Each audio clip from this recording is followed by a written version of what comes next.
first time ko pala gagawa ng YouTube video. At hindi lang ito basta video, kundi ang aking gagawin ay isang travel video. At ang lugar na pupuntahan namin ay sa Mount Ruapehu. Kaya ang aking suot ay 3 patong na damit dahil sobrang lamig daw doon ngayon at kailangan din natin ng extra jacket para hindi tumagos agad yung lamig sa ating katawan.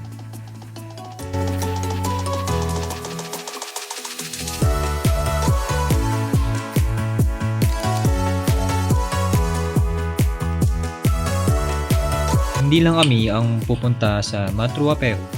Meron din kaming ibang mga kasama. At dito sa bahay yung napag-usapan na meeting place, kaya hihintayin lang namin silang dumating.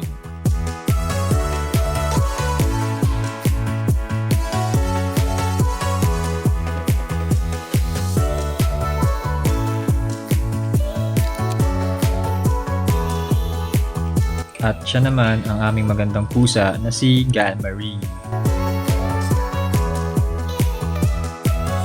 At dumating na ang aming mga kasama sa pagbiyahe. Bago bumiyahe, lagi tayong magdadasal upang humingi ng proteksyon at gabay para sa ating paglalakbay.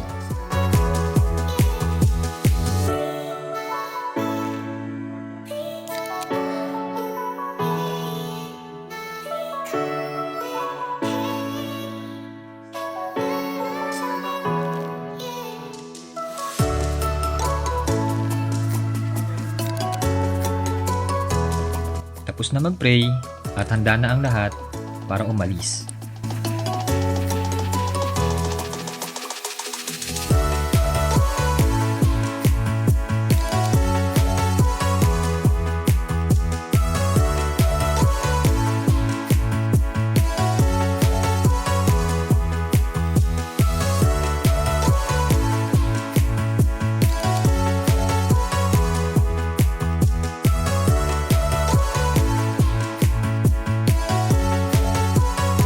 Dito sa part na to, medyo kinakabahan ako kasi sobrang lakas ng ulan, saka baka hindi namin ma-enjoy yung aming pamamasyal.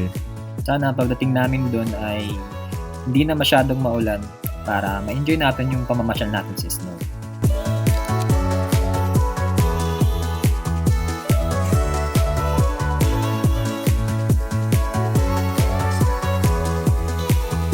At dumating kami sa aming unang stopover. Huminto pala kami dito para makapagkape ang iba naming kasama at makapag-CR na din.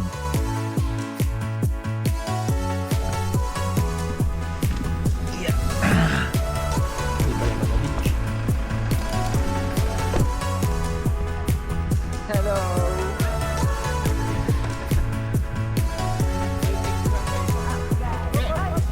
Ay, sorry.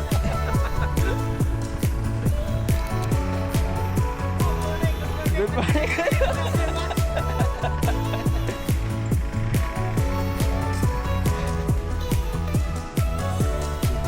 Good morning.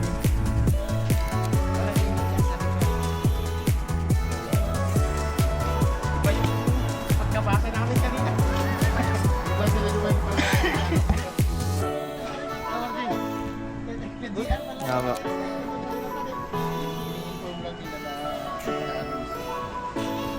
At umalis na ulit kami.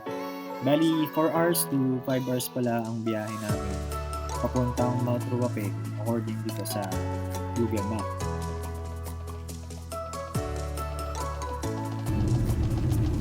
After 30 minutes ng biyahe, ito na, medyo maliwanag na yung kalangitan at nabubuhayan ako dito dahil yung ulan medyo humina na, magiging ambon na siya. Sana huminto nga talaga tong ambon na to para ma-enjoy natin pagpunta natin sa snow.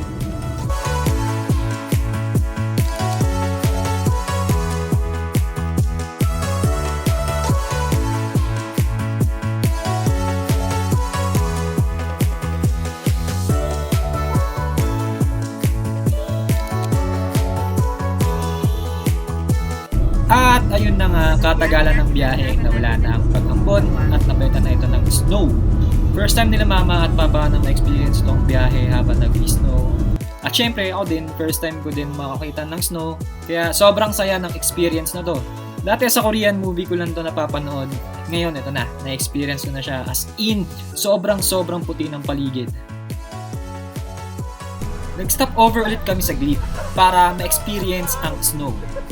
Dito medyo malayo-layo pa kami sa Mount Ruapeho, pero dito ramdam ko na talaga yung lamig ng snow at para akong nasa loob ng freezer.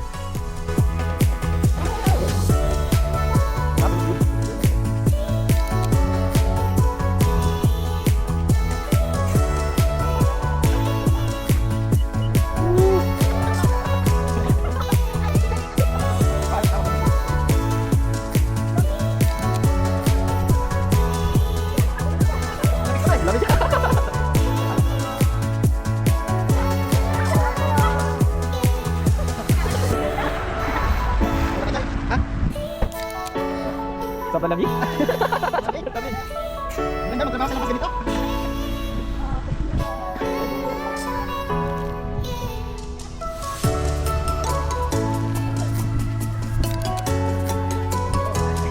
Dito na kayo, ito.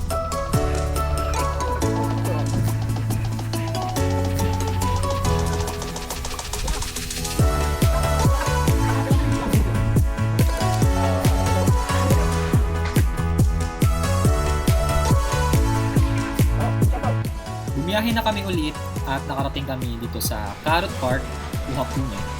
Dito kami kakain ng breakfast para may lakas tayo pagkat ng Mount Ruapeho.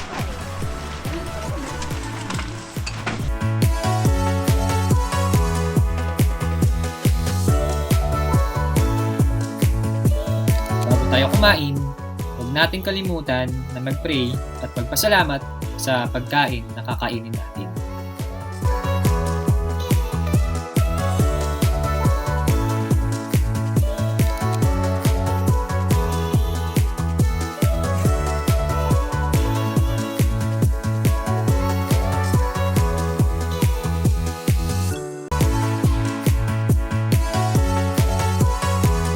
Tapos na kumain. Wala akong gloves. Sobrang lamig.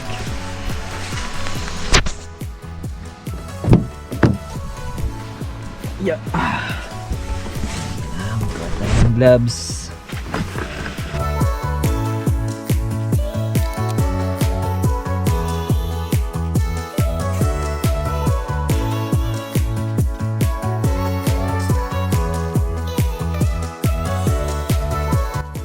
Umalis na kami ulit, busog na, kaya tuloy na ulit ang biyahe.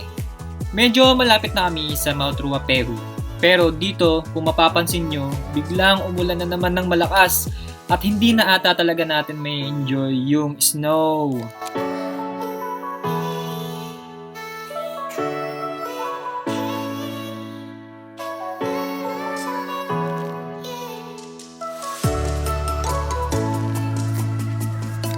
Pagkatapos ng matagal na biyahe, ayun, at isama ang panahon sa atin.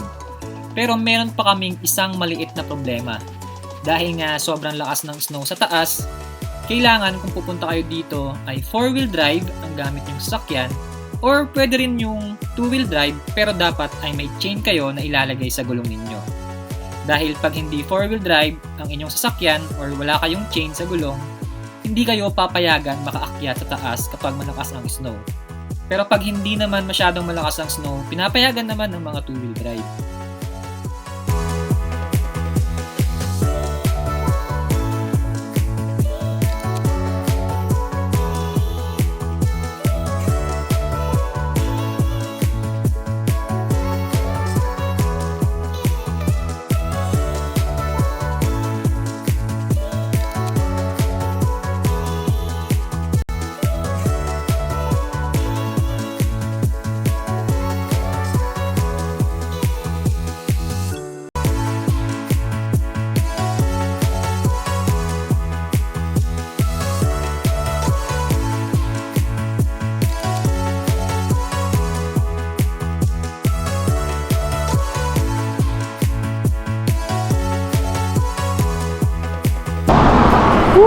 Konti na lang, malapit na kami.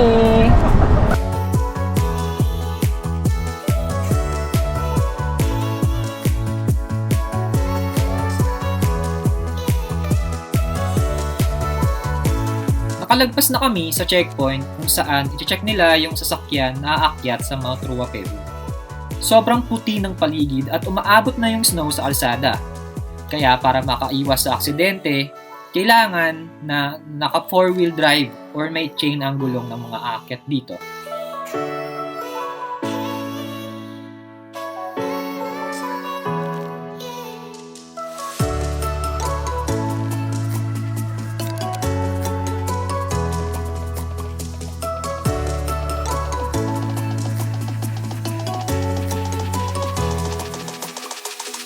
Nakarating na kami sa parking slot at mula parking slot kailangan na namin maglakad paakyat sa Mount Ruapehu, Mukapapa Village.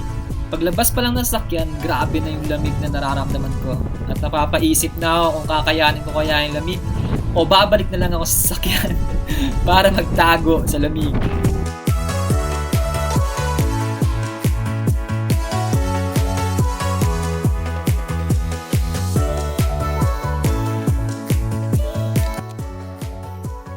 Ang Mount Ruapehu ay isa sa pinakamalaking aktibong bulkan sa New Zealand. At isa rin ito sa pinag-shootingan ng Lord of the Rings. Kung napanood nyo ang Lord of the Rings, yung mga bundok doon, mga bundok tuloy, yung mga bulkan pala.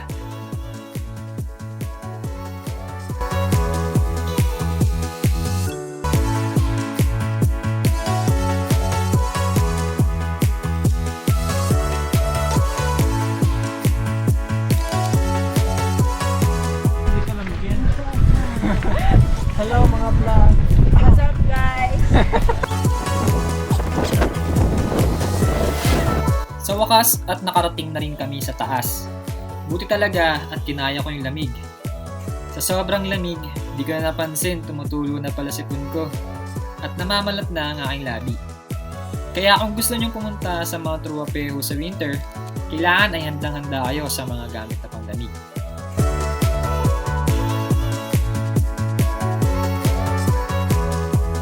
Bago mag-activity, kape muna tayo, pampatanggal ng konting lamig.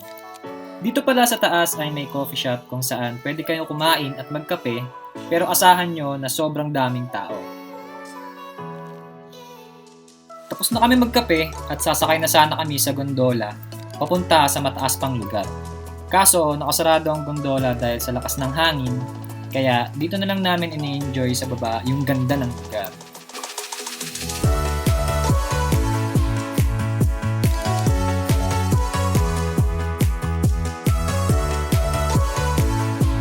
Ang mga available activity pala dito ay ski, snowboarding, sledding, at pagsakay sa gondola.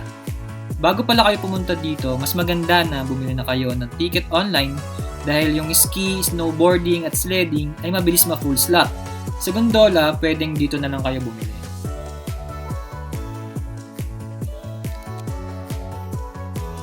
Sobrang saya ng experience at sobrang sarap sa pakiramdam ng lamig habang nag-i-snow. Napaisip ako dito na sana sa susunod na pagpunta ko dito ay kasama ko na yung aking mga anak at kasama ko na rin yung aking asawa.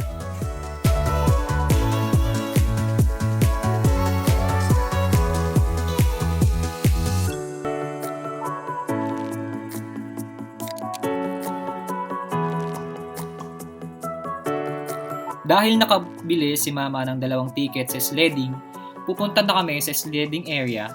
Dito pala sa mga activity na gagawin nyo kung hindi kayo marunong ay meron mga magtuturo sa inyo pero may bayad ata yun. At meron ding beginner area, non-pro at professional. Hindi ko alam, tawag check nyo na lang sa page ng Wakapapa.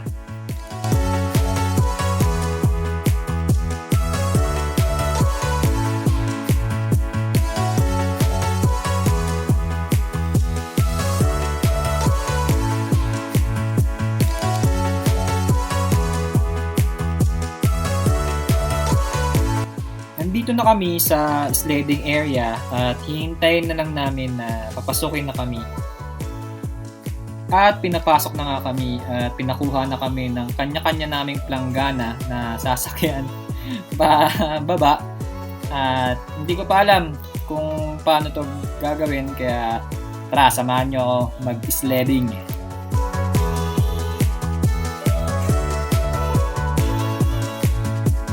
ine-explain na sa amin kung saan yung mabagal, yung medyo mabilis, at yung mabilis na lane kung saan kami pupunta. At dito pinapaliwanag na rin kung ano yung mga gagawin namin. Dito nakapila kami ni Mama sa pinakamabagal. Una, syempre dahil nag-umpisa pa lang kami, bago pa lang namin ito susubukan, kaya si Mama muna. Go Mama! Go Mother!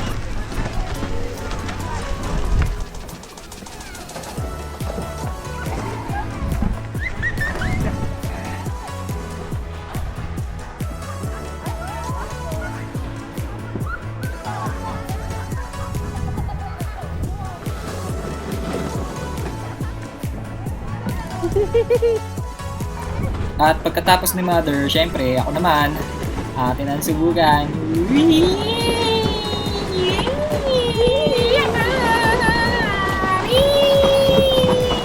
Wala, mabagal lang pala.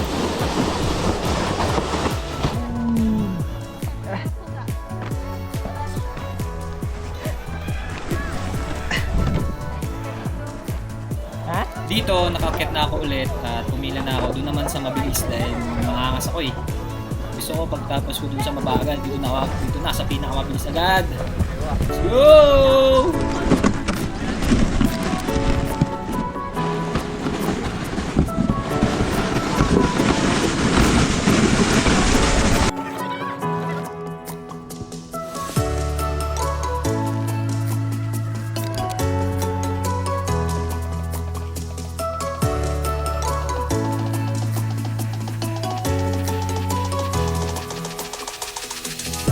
Dahil ang angas ko, boom! Balentong! Pagkatapos ng sledding, paakyat na ulit kami at uuwi na dahil mahaba-haba pa ulit ang aming biyahe pa uwi.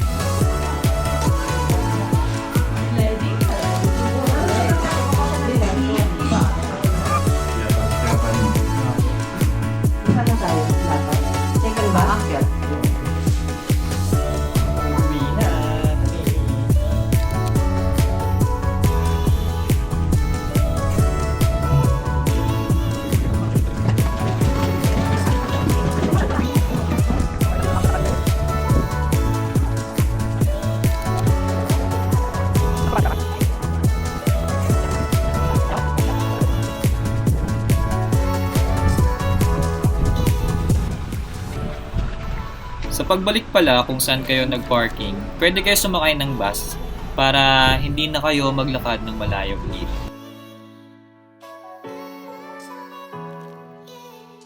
Pababa na kami sa bus at kailangan na lang namin maglakad ng konting-konting lakad na lang para makapunta kami pabalik sa aming pinag-parkingan. Tara, lakad ulit! Let's go!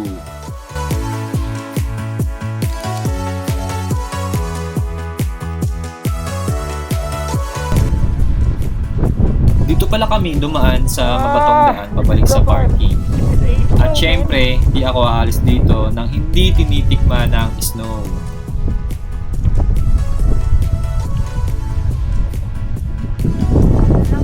Malinis naman daw tong snow. Nasa tubig. Kaya tinitikman ko siya. Kasi maraming mga bata yung kumakain ng snow sa taas.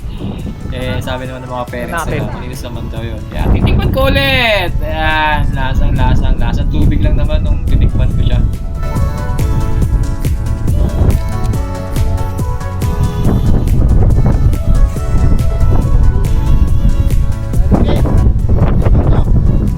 Malamig. Sa Pinas, malamig din. Kasi may bagyo. Sa Pinas may baha. Dito ice. Dito yelo. Binabaha ng yelo dito. Mag-ano ako ng ice? Lamig.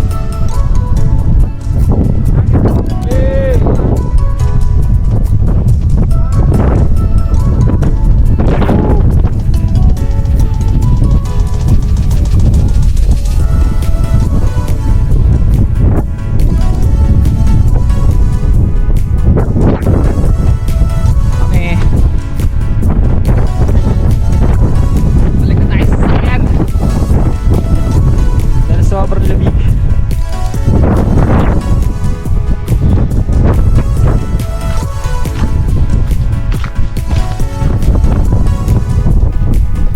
nakabalik na nga kami dito sa sasakyan at paalis na rin kami.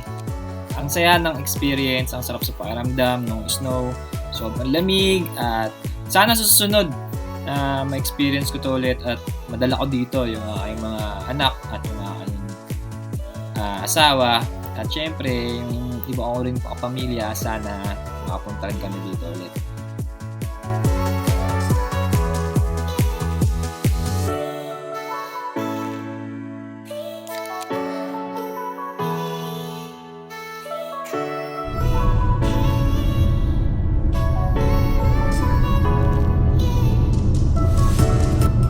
Pauwi na kami at mukhang gagabihin na kami sa daan. Kung umabot ka sa dulong part ng video na to, salamat sa panonood at abangan nyo po yung mga susunod kong video adventures.